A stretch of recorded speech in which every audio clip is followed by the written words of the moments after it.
आपके साथ मैं अदिति त्यागी।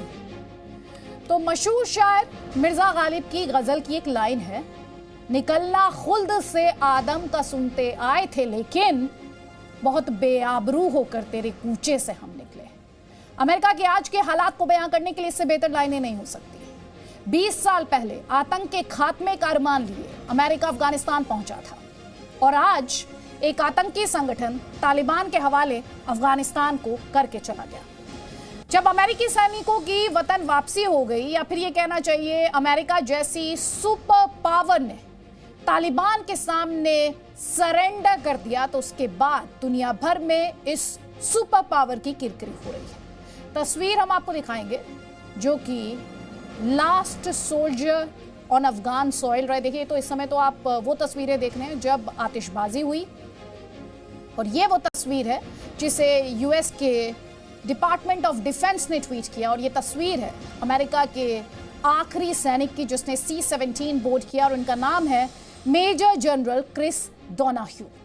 ये अफगानिस्तान से निकलने वाले आखिरी अमेरिकी सैनिक रहे। ये तस्वीर, इसकी सिग्निफिकेंस को समझिए, इसके महत्व को समझिए, अहमियत को समझिए कि ना सिर्फ अमेरिका की अफगानिस्तान से वापसी का सबूत है, बल्कि अमेरिका के सैन्य इतिहास की नाकामी का भी एक बड़ा सबूत ये तस्वीर रही है। अब अफगानिस्तान पर आतंकी संगठन तालिबान का कंट्रोल है। एक बार फिर अफगानिस्तान बन गया है आतंक और अत्याचार का अड्डा, क्योंकि एक नहीं कई तस्वीरें हम आपको लगातार दिखा रहे हैं, और 15 अगस्त के बाद से तो बार बार दिखा रहे हैं। इसीलिए आज की हमारी बहस इन्हीं सवालों के साथ है कि क्या दुनिया की सुपर पावर आतंकी संगठनों के सामने मिनी पावर साबित हुई? जो बोलेगा तालिबान, क्या वही होगा अफगानिस्तान का संविधान? और साथ ही तालिबान की बंदूक, इसके पीछे क्या पाकिस्तानी साजिश की अनदेखी की जा सकती है? ये वो सवाल है जिन पर आज तफसील से बात करना बहुत ज्यादा जरूरी हो जाता है। हमारे साथ लेफ्टिनेंट जनरल गुरमीत सिंह है, डिफेंस एक्सपर्ट हैं। हमारे साथ अंतर्राष्ट्रीय मामलों के जानकार रविंद्र सचदेव हैं। हमारे साथ समीर अहमद फैजी हैं, अफगानिस्तान के पत्रकार रहे हैं, काबुल टीवी के लिए काम किया है। इसके अलावा अफगानिस्तान में भारत के पूर्व राजदूत एम्बेसडर गौतम मुखोपाध्याय। लेकिन उससे पहले इस वक्त की बड़ी खबर हम आपको दे रहे हैं। कतर के दोहा में भारतीय दूतावास में एक बहुत ही अहम मीटिंग हुई है। ये अहम मीटिंग हुई है भारत और तालिबान के बीच में। इसे आप पहली ऑफिशियल मीटिंग कह सकते हैं। अफगानिस्तान से भारतीयों के रेस्क्यू पर इसमें चर्चा हुई है। तो कतर का दोहा, जहां ये इंपॉर्टेंट मीटिंग मोहम्मद अब्बास से दीपक मित्तल मिले हैं, भारतीय दूतावास, वहां पर यह मीटिंग हुई है। तो लगातार ये सवाल पूछा जा रहा है, एमईए की तरफ से कहा जा रहा है कि वेट एंड वॉच की पॉलिसी है। उस सब के बीच अगर ये खबर आ रही है कि भारत और तालिबान के बीच पहली ऑफिशियल मीटिंग हुई है, तो इसमें क्या कुछ निकल कर आया है जानना बहुत ज़्यादा ज़रूरी हो जाता है, और इसकी अपने आप में बहुत ज़्यादा सिग्निफिकेंस है। हालांकि अब तक की जो इन्फॉर्मेशन है वो ये कहती है कि भारतीयों के अफगानिस्तान से सेफ इवैक्यूएशन के लिहाज से ये बहुत अहम मीटिंग रही है। मेरे सहयोगी ब्रह्म प्रकाश दुबे का रुख करेंगे। ब्रह्म, कतर के दोहा में ये इंपॉर्टेंट मीटिंग, इस मीटिंग में जाहिर तौर पर इवैक्यूएशन को लेकर डिस्कशन की बात सामने आ रही है, और क्या डिटेल्स इस मीटिंग को लेकर सामने आ रहे हैं? कब हुई है ये मुलाकात, कितनी देर चली है, और क्या डिटेल्स हैं? अदिति, देखिए, ये मुलाकात आज ही हुई है। जो भारतीय राजदूत हैं दीपक मित्तल, उनकी मुलाकात हुई है। जो कतर दोहा में जो है तालिबान के जो ऑफिस के हेड हैं, वहाँ पर राजनीतिक ऑफिस, जो पॉलिटिकल ऑफिस है, उसके हेड हैं जो शेर मोहम्मद अब्बास, उनके साथ ये बैठक हुई है। दूसरी महत्वपूर्ण बात कि तालिबान की तरफ से ये अनुरोध आया था बैठक करने के लिए, लिहाजा भारतीय राजदूत ने मुलाकात की है। इस बैठक में जो बताया गया है कि आधिकारिक तौर पर ये पहली मुलाकात है, देखिए, भारत की तरफ से तालिबान के किसी नेता से। दूसरी महत्वपूर्ण बात यह है कि इस बैठक में भारत ने अपना कंसर्न जताया है। एक तो ये कहा है, पहली बात, कि अफगानिस्तान की जमीन का उपयोग ऐसे आतंकी संगठनों के लिए ना हो, आतंकियों के लिए ना हो जो भारत के खिलाफ लड़ाई लड़ें या युद्ध की धमकी देते हैं। तो अफगानिस्तान की जमीन का उपयोग आतंक के लिए नहीं होना चाहिए। एक तो भारत ने अपनी सीधा ये कंसर्न जताया है। दूसरी महत्वपूर्ण बात ये कही है कि जो भारतीय वहाँ पर फंसे हुए हैं या फिर वो अफगान नागरिक खासतौर से जो माइनॉरिटी हैं उनकी सेफ तौर पर भारत वापसी सुनिश्चित करे तालिबान। इसको लेकर तालिबान की तरफ से शेर मोहम्मद अब्बास ने कहा है कि इस पर सकारात्मक उन्होंने अपना रुख जताया है कि इस पर वो विचार करेंगे और एक तरह से अपना सकारात्मक नजरिया रहा है। कुल मिला के ये है कि पहली आधिकारिक तौर पर मुलाकात है। दूसरी जो प्रकाश दुबे, आपने खुद ही बताया ये पहली आधिकारिक मुलाकात है, पहली ऑफिशियल मीटिंग है। Ministry of external affairs wait and watch की बात कहती आई, डिफेंस मिनिस्टर की बहुत सारे स्टेटमेंट्स आए, उन्होंने ये कहा कि नया चैलेंज है, भारत की रणनीति भी नई होनी चाहिए। ऐसे में इस मुलाकात के मायने क्या निकाले जाएं कि अब भारत तालिबान से बात करने की तरफ बढ़ रहा है, इस मीटिंग को कैसे इंटरप्रेट किया जाएगा, कैसे क्या मतलब निकाले जाएंगे? बिल्कुल अदिति, देखिए एक शुरुआत है कि आपने अपना ऑफिशियल चैनल खोल दिया है, पहली मुलाकात है यानी ऑफिशियल तौर पर पहली मुलाकात हो गई है। इसके बाद बातचीत के दरवाजे आधिकारिक तौर पर खुल जाते हैं। दूसरी महत्वपूर्ण बात आपको बता दूं कि प्रधानमंत्री ने एक जो बड़ी कमेटी बनाई है, हाई लेवल एक ग्रुप बनाया है जिसमें विदेश मंत्री और NSA हैं, वो हर दिन मीटिंग करके अफगानिस्तान के हालात की समीक्षा करते हैं, निगरानी करते हैं, उस पर फैसला लेते हैं। क्योंकि भारत की सबसे बड़ी चिंता है कि वहाँ पर जो भारतीय नागरिक फंसे हैं या खासतौर पर माइनॉरिटी है, खासतौर से हिंदू और सिख हैं जो भारत आना चाहते हैं, तो उनकी सुरक्षा पहली चिंता है। उस हालात की हर दिन समीक्षा होती है। दूसरी महत्वपूर्ण बात है कि जिस तरह से जब से तालिबान अफगानिस्तान में आया है तब से भारत को इस बात की चिंता है कि आतंक का रुख भारत की सीमाओं की तरफ न मुड़े, तो वो भी भारत का एक कंसर्न है। लिहाजा देखिए महत्वपूर्ण बातचीत है क्योंकि आपको शुरुआत तो करनी होगी तालिबान से, क्योंकि तालिबान ने पूरे अफगानिस्तान पर कब्जा कर लिया है, आगे सरकार बनाने जा रहा है, तो आपको आज नहीं तो कल आधिकारिक चैनल तो खोलना ही होता। लिहाजा इसीलिए महत्वपूर्ण है कि पहली ऑफिशियल मुलाकात है यानी आधिकारिक रूप से भारत ने अपना बातचीत के लिए एक चैनल खोल दिया है। बहुत बहुत शुक्रिया ब्रह्म प्रकाश दुबे इस डिटेल के लिए। कतर के दोहा में भारतीय दूतावास में ये मुलाकात, पहली ऑफिशियल मुलाकात भारत और तालिबान के बीच, ये फर्स्ट ऑफिशियल मीटिंग। बहुत बहुत शुक्रिया ब्रह्म प्रकाश दुबे इस अपडेट के लिए। जनक गुरमीत सिंह, जय हिंद सर। मैं इसी ये जो लेटेस्ट डेवलपमेंट है इसी के साथ शुरू करूंगी। अमेरिका के सरेंडर पर तो बाद में आऊंगी, लेकिन आप तालिबान पर भरोसा करेंगे आज की तारीख में? जी, सबसे पहले तो मैं कहूंगा कि तालिबान के ऊपर में भरोसा करना बहुत मुश्किल है, क्योंकि उनका जो आधार है वो टेररिज्म का है। उनका जो मैं कहूंगा शुरुआती जो उनके स्टेप्स हैं, जिस रास्ते से वो निकले हैं, वो पूरा टेररिज्म और रेडिकलेशन से लिप्त है। और जिस प्रकार से पाकिस्तान उनके ऊपर में टोटल इंटरफेरेंस करता है, विश्वास करना बहुत मुश्किल है। देखिए, अभी बहुत चुनौतियां हैं। पहली चुनौती तो ये है कि जो अफगानिस्तान से टेररिज्म, रेडिकलेशन, जो वहाँ पर वेपन्स US आर्मी छोड़ के गई है, इतने टेररिस्ट ऑर्गेनाइजेशंस हैं, टेररिस्ट हैं, और जिस प्रकार से ये सोच और विचार जो टेररिज्म और रेडिकलेशन का, ये किस प्रकार फैलेगा और पूरी दुनिया और इस इलाके में और भारत को भी इसका इम्पैक्ट होगा, तो ये सबसे बड़ी चुनौती है। लेकिन जिस प्रकार आपने बताया कि देखिए, उनके साथ में एंगेज करना अलग बात है, उनको डिप्लोमेटिक रिकॉग्निशन देना अलग बात है, लेकिन एक बात पक्की है कि अभी तक जो उन्होंने किया है उस पर ट्रस्ट करना बिल्कुल मुश्किल है। उनकी कथनी और करनी में बहुत फर्क है। अभी तो अमेरिकन डिफेंस फोर्सेस गई नहीं है, अभी से उन्होंने जो हेलीकॉप्टर से लटका के इस प्रकार की क्रूरता बर्बरता का जो प्रदर्शन किया है, और जिस प्रकार उनके जो मैं कहूँगा उनके जो टेररिस्ट हैं, उनके जो नुमाइंदे हैं, जो उनका रुख रहा है, जिस प्रकार उनको ट्रेन किया है, लगता नहीं है कि ऑन ग्राउंड वाली सिचुएशन बदलेगी। लेकिन उनकी बहुत कोशिश रही है कि डिप्लोमेसी के तौर के ऊपर में अपना एक बदलाव दिखाने की कोशिश की है। देखिए, इसको देखने के लिए बहुत जरूरी है कि जो तालिबान के सिर के ऊपर में अभी गवर्नेंस, एडमिनिस्ट्रेशन और कंट्रोल की जो जिम्मेवारी आई है, इसको किस प्रकार करते हैं, क्योंकि उनके पास तो कोई ट्रेंड मैन पावर नहीं है इस चीज के लिए। क्योंकि जो देखा गया है काबुल के अंदर में, ना केवल तालिबान लेकिन जो बाकी हकानी नेटवर्क है, जो इस्लामिक स्टेट खोरासान है, वो अलग ही रास्ते पर निकले हुए हैं।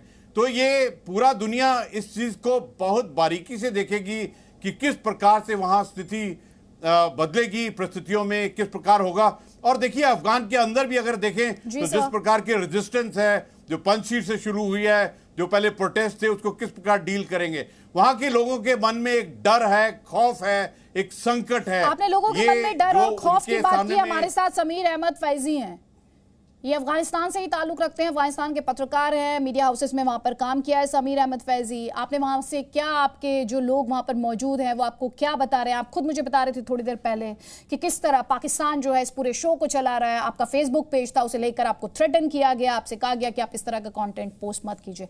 वो सारी डिटेल्स जरा बताइए हमें। जी अस्सलाम वालेकुम, हमारा नाम समीर अहमद है। हम अफ़गानिस्तान में एक पत्रकार थे अफ़गानिस्तान में। वो सभी लोग जो हम अभी अफ़गानिस्तान में मुझे के फ़ोन किया है, उसने बोला अभी हालात अफ़गानिस्तान में बहुत बुरा हालत है। अफ़गानिस्तान में अभी तो वो जो अफ़गानिस्तान के पत्रकार थे लीडिस के जेम्स से, उसी के घर जाएंगे, उसी के घर की तलाशी करेंगे और जो डॉक्यूमेंट्स वहाँ पे मिलते वो डॉक्यूमेंट्स को फाड़ देंगे और उसी को अपने साथ ले जाएंगे। ये तो बहुत हमें वो जो हमारा जान पहचान पत्रकार थे अफ़गानिस्तान में, उससे मुझे बोला जो तुम अफ़गानिस्तान अभी मत जाओ, अफ़गानिस्तान का हालत बहुत बुरा है। अभी हमारा फैमिली भी अफ़गानिस्तान पे रहते हैं। हमारा फैमिली जो हम उसी के फ़ोन करेंगे, उसी के मुझे बताएंगे अभी मुझे फ़ोन मत करो।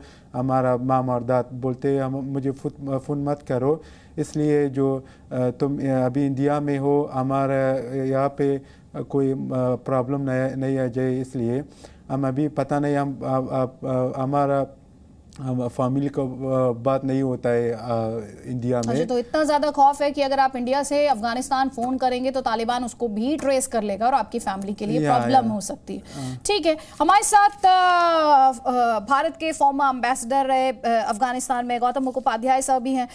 गौतम मुखोपाध्याय साहब, वॉर ऑन टेरर के नाम पर अफगानिस्तान में इन 2 डिकेड्स के एंगेजमेंट की शुरुआत की थी अमेरिका ने, लेकिन जिस तरह से वो तस्वीर हमने दिखाई last US soldier on Afghan soil, एक तरीके की वो पन्ने इतिहास के जिन्हें अमेरिका वापस मुड़कर नहीं जाना चाहेगा, मिलिट्री इतिहास में वापस नहीं मुड़कर देखना चाहेगा।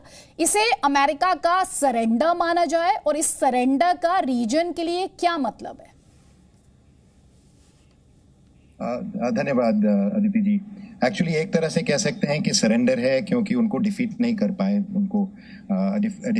पाए, लेकिन दूसरी तरफ से ये एक टैक्टिक भी हो सकता है, ये उनका एक स्ट्रैटेजी भी हो सकता है।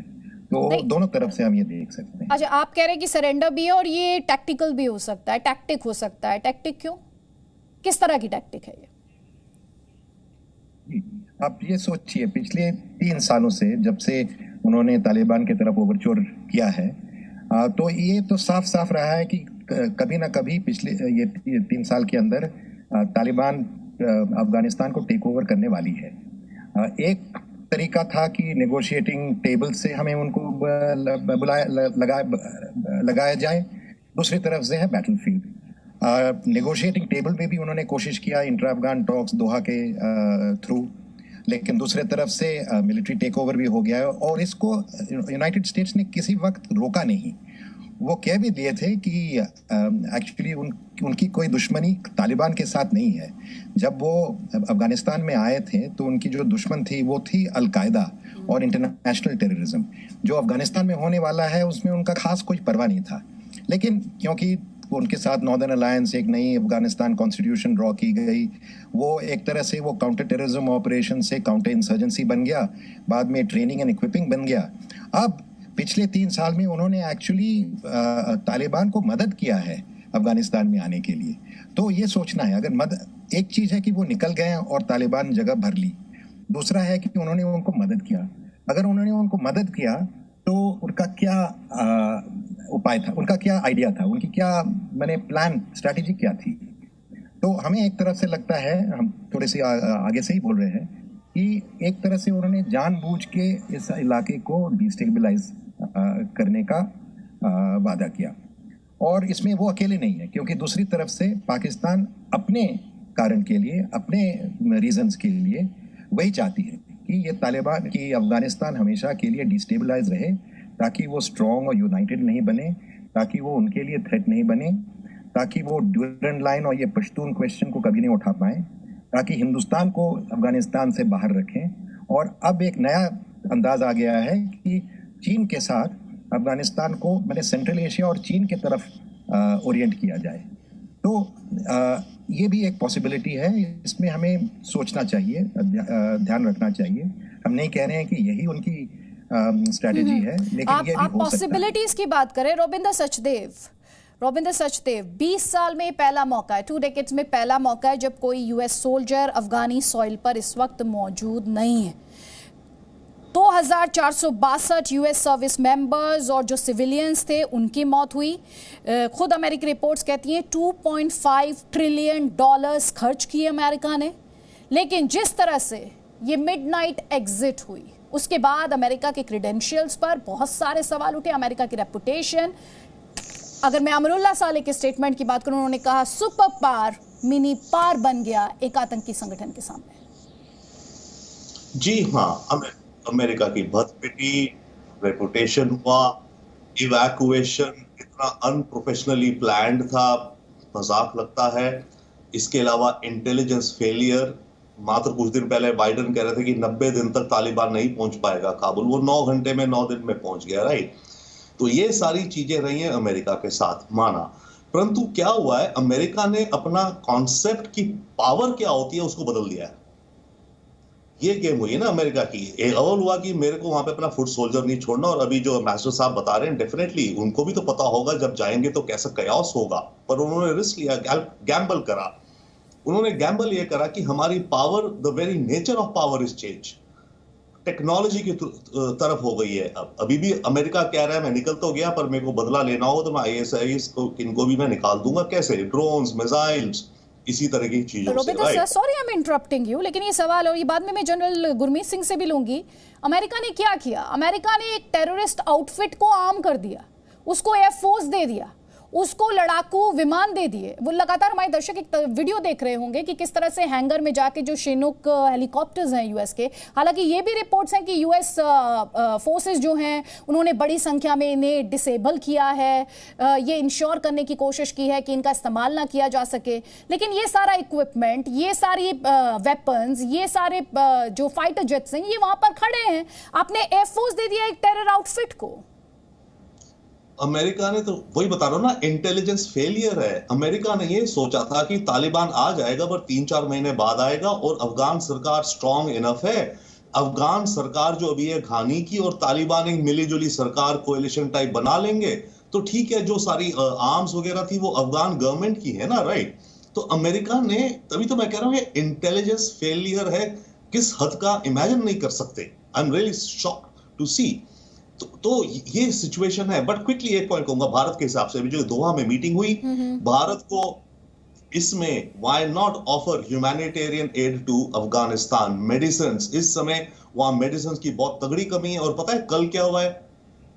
WHO ने पहली बार एक प्लेन भेजा है वर्ल्ड हेल्थ ऑर्गेनाइजेशन में, जो मजार शरीफ जाकर के मेडिसिन्स लेके गया, क्योंकि बहुत इमरजेंसी थी। और वो पता है प्लेन किसका था? पाकिस्तान इंटरनेशनल एयरलाइंस का। ओके, तो पाकिस्तान तो हर जगह अपना बनाएगा, बट उसको अलग रखिए। मैं कह रहा हूं इंडिया, हमारी फार्मा इंडस्ट्री नोन है। हम एज ह्यूमैनिटेरियन, हम UN को बोलें, तालिब को बोलें, किसी को बोलें, जी हम तो हजारों टन मेडिसिन देते हैं for the Afghan people. Okay, so ये दूसरा, हमें अपनी जो आज PM की मीटिंग है, मैं बार बार कह रहा हूं, हमें अमेरिका ने जो भी बर्बादी करी, अमेरिका को पुश करना चाहिए कि ईरान से सैंक्शंस हटाओ।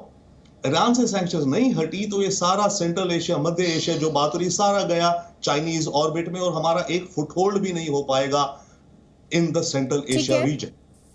तो these are some things and we should call for a dialogue. ये जो आज मीटिंग हुई है, क्या हुआ है? डायलॉग ही तो है, मान्यता दे ना दे एटसेट्रा। दुनिया डायलॉग करेगी तालिबान के साथ, करना पड़ेगा दुनिया को। अमेरिका ने G7 की मीटिंग बुलाई थी कुछ दिन पहले, राइट। UN सिक्योरिटी काउंसिल छोड़िए, दुनिया को इस प्रॉब्लम को फेस करना पड़ेगा as more and more humanitarian और बारबेरिक इंसिडेंट्स आएंगे सामने। आप इसे कह रहे हैं ह्यूमैनिटेरियन लिहाज से इसको फेस करना पड़ेगा। गौतम मुखोपाध्याय जी, आप वहां पर सर्व कर चुके हैं, आप तालिबान को भी समझते हैं, आप डिप्लोमेसी भी समझते हैं, भारत का रुख क्या होना चाहिए?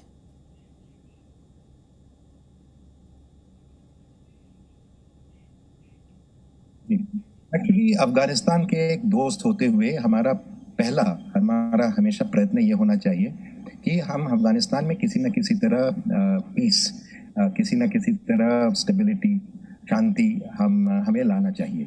तो इस वक्त तालिबान जो उनकी बोली है वो बोली काफ़ी अच्छी है। वो कहते हैं कि they want an inclusive transitional government. तो हमें, हालांकि जो वो कहते हैं हम विश्वास नहीं कर सकते हैं, एट द सेम टाइम हमें उसको डिसमिस नहीं करना चाहिए। हमें उनको एक अपॉर्चुनिटी देना चाहिए जैसे कि वो एक्चुअली करके दिखाएं। Words are not enough, actions are really what count. तो अगर बाय चांस ये जो इंक्लूसिव ट्रांजिशनल गवर्नमेंट की तरफ से वो जो पिछले 20 साल की जो प्रोग्रेसिव प्रिंसिपल्स थी इस्लामिक रिपब्लिक की, जो गेन्स हुए 20 साल में इस्लामिक रिपब्लिक की, जो ethnic minorities, women's rights, women's opportunities, ये सब अगर वो दिखा दे कि अब हम जीत गए हैं, अब जीत में हम मैग्नानिमस हो सकते हैं। और हम अब तक आप लोगों के ऊपर टेररिज्म हमने दिखाया, अब हम वो सब भूल करके हम अफगान के साथ जुट के हम अपना मुल्क दोबारा रिकंस्ट्रक्ट कर सकते हैं। और अब तक हमारा पाकिस्तान के साथ जो डिपेंडेंस थी उससे भी हम दूर हो सकते हैं। ये चांस देना चाहिए। अगर आप यहाँ पे चांस देने की बात करें, लेकिन जनरल गुरमीत से विश्वास नहीं है कि ये जी होगा। जी एग्जैक्टली ट्रस्ट को लेकर एक बड़ा सवालिया निशान है। जब आप तालिबान से बात करते हैं और खासतौर पर जब भारत बात करता है, भारत के कॉन्टेक्स्ट में बात आती है, तो IC-814 कोई नहीं भूल सकता है, वो जख्म कोई नहीं भूल सकता है, मसूद अजहर की रिहाई कोई नहीं भूल सकता है। General Gurmeet Singh, security wise ये पूरी जो तस्वीर है, ये आपको किस दिशा में, ये पूरी जो सिचुएशन है किस तरह से अनफोल्ड करती दिखाई देती है, खासतौर पर अब जब US ये कह रहा है कि उसने कंप्लीट विड्रॉल कर लिया है, कंप्लीट पुल आउट कर लिया है। भारत के लिहाज से इस तस्वीर का अगर आकलन किया जाए तो वो क्या कहता है? अदिति जी, ये आपका सवाल बहुत अच्छा सवाल है, क्योंकि ये जो थ्रेट है सबसे पहला प्रायोरिटी है, सिक्योरिटी की थ्रेट है। क्योंकि यहाँ से जो टेररिज्म चलेगी, यहाँ से जो रेडिकलेशन चलेगी, यहाँ से जो मैं कहूँगा फंडामेंटलिज्म और एक्सट्रीमिज्म की जो सोच और विचार चलेगी, वो पूरी दुनिया के लिए खतरा है। दूसरी बात है कि जो यहाँ से वेपन बाहर निकलेंगे, जो टेररिस्ट बाहर निकलेंगे, जिस प्रकार प्रिजन में थे जो पुराने टेररिस्ट, जो खूंखार टेररिस्ट, वो जिस प्रकार निकलेंगे, वो पूरे इलाके के लिए खतरा है।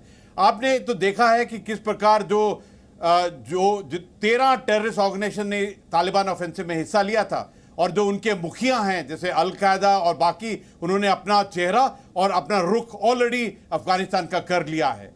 और जिस प्रकार से इस्लामिक स्टेट खोरासान ने अपना दिखाया है सुसाइड अटैक, और 26 अगस्त को लगता है कि आने वाले समय के ऊपर में ये जो टेररिस्ट एक्टिविटी है ये बहुत बढ़ेगी। भारत के लिए ये बहुत बड़ी चुनौती है। बढ़ेगी अफगानिस्तान के भीतर, या आप ये भी कह रहे हैं कि टेररिस्ट एक्टिविटी अफगानिस्तान में भी बढ़ेगी और भारत के लिए भी थ्रेट है? Afghanistan is heading towards a civil war. Afghanistan में तो बढ़ेंगे, बिल्कुल, आप बिल्कुल ठीक कह रही हैं। वहां पर अवश्य ही एक गृह युद्ध, एक सिविल वॉर होने की आशंका है, क्योंकि जिस प्रकार से इस्लामिक स्टेट का अलग ख्याल है, जिस प्रकार से रेजिस्टेंस शुरू हो गई है, जिस प्रकार से लोगों को मालूम है कि तालिबान की असलियत क्या है, उनका आधार क्या है। उनका आधार तो क्रूरता और बर्बरता रहा है, जो उन्होंने पहले भी, चाहे तालिबान 2.0 का नाम लें, लेकिन जो उनकी आधार है, जो उनका काम करने का ढंग है, जो उनका शरिया लॉ लगाने का तरीका है, देख लीजिए पहले दिन में ही उन्होंने शरिया लॉ लगाकर जो एक उनके नजर में अपराधी है उसको किस प्रकार हेलीकॉप्टर से लटकाया है। न जाने किस किस प्रकार की अभी क्रूरता और बर्बरता सामने देखने में आएंगी। और देखिए, एक बात पक्की है कि ये जो जिस प्रकार से एक गलत फहमी एक टेररिस्ट को, जिस प्रकार से एक इल्यूजन टेररिस्ट ऑर्गेनाइजेशन को, जिस प्रकार पाकिस्तान जैसे देश जो सदा ही प्रॉक्सी, झूठ, प्रोपेगेंडा, इन चीजों पर बिलीव करते रहे हैं, जिन्होंने टेररिज्म का जो मैं कहूंगा जो बेस है उसको बढ़ा दिया है, चाइना के साथ में भी गठबंधन लेकिन करके, उसमें जनरल गुरमीत सिंह अपने आप में बड़ा सवाल ये है, भारत के लिए जी भारत के लिए थ्रेट है, भारत के लिए खतरा है, मैं आपका पॉइंट समझ रही हूँ सर, लेकिन अपने आप में एक बड़ी बात ये भी है कि आप पेड़ की ब्रांचेस अगर काटते रहेंगे और उसकी जड़ों को नहीं काटेंगे तो फिर आप आतंक के खिलाफ लड़ाई जीतेंगे कैसे? और उस आतंक की जड़ें कहाँ हैं ये हम और आप सभी जानते हैं। आतंक की जड़ें अगर कहीं हैं तो वो GHQ में हैं, आतंक की जड़ें अगर कहीं हैं तो वो पाकिस्तान में हैं, आतंक की जड़ों को अगर कोई पानी डालने का काम करता है तो वो पाकिस्तान की खुफिया एजेंसी ISI ही करती है। और दुनिया ने सैडली, अफसोसजनक, दुनिया ने पाकिस्तान के खिलाफ भले इसको FATF की ग्रे लिस्ट में डाला हो, ब्लैक लिस्ट करने का बड़ा कदम नहीं उठाया है। और US की इसे फेलियर मानिए कि पाकिस्तान को एक इंपॉर्टेंट रोल में स्टैब्लिश करने की कोशिश उसके सबसे लेटेस्ट एक्शन ने की। आप सभी मेहमानों का हमारे पास वक्त इतना ही है। बहुत बहुत शुक्रिया लेफ्टिनेंट जनरल गुरमीत सिंह, रविंद्र सचदेव, समीर अहमद फैजी और Gautam Mukhopadhyay. Presenting B News app available on Google Play and App Store. Download it now.